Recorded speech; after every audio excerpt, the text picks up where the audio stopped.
જય ગુરુ મહારાજ, રુદ્રીનાથ બાવાની જય.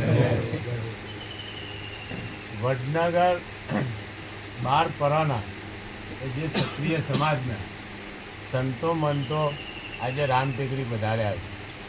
રામેશ્વર મહાદેવની મુલાકાત લેવા, મારીએ મુલાકાત લેવા બધા ભેગા થયા છે. સત્સંગની વાતો થાય છે, સારો કાર્ય કરું છું. કપૂરભા છે, અમારા ગોપાળભા છે, એવા બધા જે સંતોનો નામ આવડ્યું છે એમનો દઉં છું.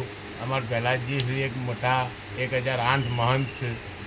એ લોકોને હું એટલું જ કહેવા હું માગી રહ્યો છું કે આપણો ક્ષત્રિય સમાજ બહુ આગળ નીકળવામાં, તો આપણે અમે સંત મંત બન્યા છીએ, તો સુધારવા માટે આપણે એક જ લક્ષ્ય પકડવો પડશે કે મોસ મટન ને દારૂ, આ 3 વસ્તુથી આપણો ગુરુ બની નિમ્ન વેગળા રાખ્યા છે.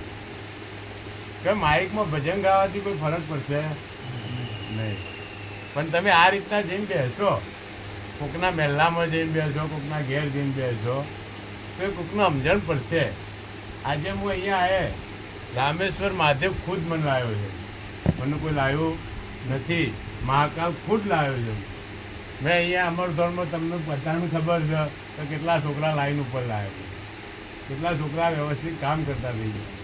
એટલું મેં 2 વર્ષમાં કર્યું.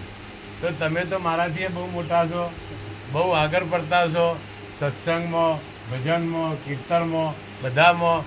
તો આપણો સમાજ, દરેક સમાજના છોકરાને બસ મોસ મટન દારૂથી વેગળો રાખો.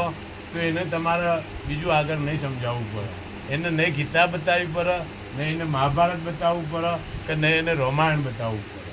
બસ આપણે તો એક જ કે રામાયણથી, વૈષ્ણવથી આપણું ભારત, આપણો સમાજ ઘણો મુક્ત થઈ ગયો છે.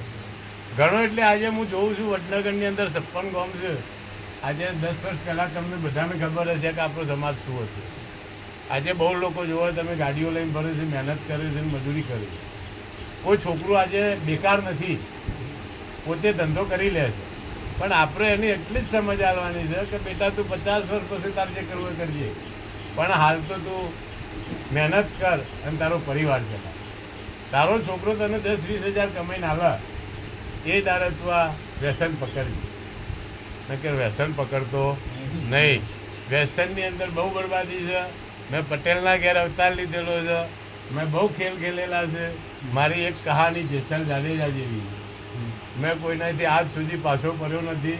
આમ દામ થામથી સાધુ સંતોની સેવા 37 વર્ષથી કરતો આવ્યો. રુદ્રીનાથ બાપુને મારો આશીર્વાદથી હું બનેલો છું.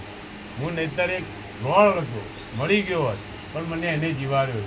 તો આજે મારી 55 વર્ષની ઉંમર થવાય, તો મેં એવું લાગ્યું કે મને ભોળાનાથને, મારા ગુરુ મહારાજને, મારી